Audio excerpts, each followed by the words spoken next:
आज हम सुनते हैं अनंत चतुर्दशी पर सुनी जाने वाली रोड चौदस की कहानी। एक गांव में एक डोकरा डोकरी रहते थे। उनके एक बेटा बहू थे। एक बार लड़का धन कमाने विदेश गया। जाते समय अपनी माँ से कहकर गया, मैं जब तक नहीं आऊं तब तक परिंदे का पानी खत्म मत होने देना और चूल्हे की आग मत बुझने देना। और यह कहकर वह परदेश चला गया। बहू हमेशा इस बात का ध्यान रखती थी कि कभी भी परिंदे का पानी खत्म न हो और चूल्हे की आग न बुझे। इस तरह कई साल बीत जाते हैं, परंतु एक दिन उनके घर में चूल्हे की आग बुझ जाती है और परिंदे का पानी भी खत्म हो जाता है। बहू पानी तो कुएं से लाकर भर देती है, पर आग मांगने वो पड़ोस में जाती है तो पड़ोसन उससे कहती है कि आज हमारे घर में किसी को कुछ उधार नहीं देते हैं। तो वो पूछती है कि ऐसा क्यों है। तब पड़ोसन बताती है कि आज रोड चौदस है। आज हमारे घर में पूरा घर लीपा जाता है, परिंदे का भी पूरा पानी ढोलकर उसे साफ किया जाता है और फिर अनाज पीसकर उसके रोट बनाए जाते हैं। फिर उनकी पूजा करके खाना खाया जाता है। तो बहू सोचती है कि जब उसके चूल्हे की आग बुझ ही गई है तो वह भी इस व्रत को करेगी। वह घर आकर पूरा घर लीपती है और परिंदे को साफ करती है। फिर नहा धोकर अनाज पीसकर नई आग जलाकर रोट बनाती है। उन रोट में 7 चीज दूध, सूत, दूब, चना, धना, दही, घी डालती है और रोट बनाती है। पूजा करके अपने सास ससुर को खाना खिलाकर खुद खाना खाकर बचे रोट रख देती है। उसी दिन उसका पति भी परदेश से धन कमाकर लौटता है। जैसे ही वह गांव के पास पहुंचता है तभी रास्ते में उसे एक सांप मिलता है जो उससे कहता है कि मैं तेरा काल हूँ, मैं तुझे डसूंगा। तो वह सांप से कहता है कि मैं कई सालों बाद अपने घर जा रहा हूँ। मेरे बूढ़े माँ बाप मेरा रास्ता देख रहे होंगे, मुझे उनसे मिल लेने दो। फिर रात को 12 बजे बाद मेरे घर आकर मुझे डस लेना। सांप उसकी बात मान लेता है और उसे घर जाने देता है।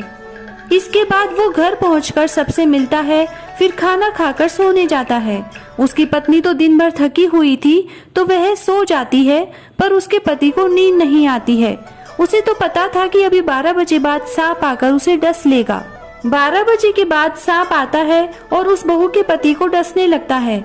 तो रोट में बैठे धना, चना, दूब, सूत, दही, घी सब कहते हैं कि इसने पहली बार रोट बनाए और यदि आज इसके पति को सांप ने डस लिया तो हमें कोई नहीं पूजेगा।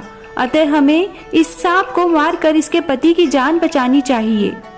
ऐसा सोचकर वे सब अलग अलग हथियारों का रूप धरकर, जैसे कोई तलवार, कोई ढाल बनकर रोट में से निकलते हैं और उस सांप को मारकर वहां पड़ी एक टोकरी से ढक देते हैं। उसके बाद वे सब वापस रोट में चले जाते हैं।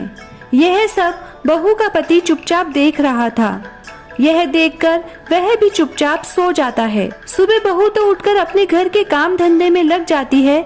बेटा थोड़ी देर से उठता है तो उसके माँ बाप उससे पूछते हैं कि बेटा आज तो तू खूब सोया।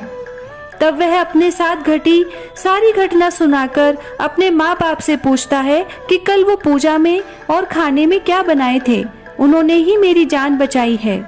तब उसकी माँ उसे सारी बात बताती है कि कल परिंदे का पानी बीत गया था और चूल्हे की आग बुझ गई थी। तो फिर बहू ने सारे घर को लीपकर ये रोट बनाए और पूजा करके खाना खिलाया। उस दिन के बाद से ही सब लोग अपने घर परिवार की सुरक्षा और समृद्धि के लिए रोट बनाते हैं और पूजा करते हैं। पूजन के पश्चात रोट की कथा कही जाती है और बाजार में मिलने वाले रेशम और सूत के अनंत को पूजा के पश्चात गले में या बाजू पर बांधा जाता है। हे रोट महाराज, जैसे उस बहू को टूटे वैसे सबको टूटना, कथा अधूरी हो तो पूरी करना, पूरी हो तो मान बढ़ाना। जय श्री राधे। गणेश जी की कहानी। महाराज बिंदायक जी स्याणा, ल्यावे धन का बाना। महाराज बिंदायक जी सूधा, भरे धन का कूड़ा। महाराज बिंदायक जी भोला और भरे धन का झोला। महाराज बिंदायक जी धाया और ल्यावे धन का गाड़ा। बिंदायक जी बाबा भरिया आयो, रीता जायो। बिंदायक जी बाबो रंगो चंगो, फिरे बाड़ी में भरियो सुरंगो। राज ध्यावे राजन, मैं माँ का सुहाग ने।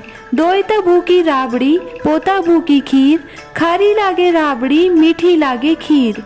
घर साकड़ो दीजो, धन मोखलो दीजो। सबका संकट हरजो, सबका दुख मेटजो। सबका कारज सिद्ध कर जो, सब विपत्तिया से बचा जो, सुख संपत्ति दीजो, लक्ष्मी को वास दीजो, सबकी लाज राख जो, सबके अन्न धन का भंडार भरजो, हर मनोकामना पूरी कर जो। कहता ने सुनता ने वह हुकारा भरता ने, अपना सारा परिवार की रक्षा कर जो। सोना की सी चौकी, चांदी का थाल, जी में बैठे हमारा बिंदायक जी महाराज।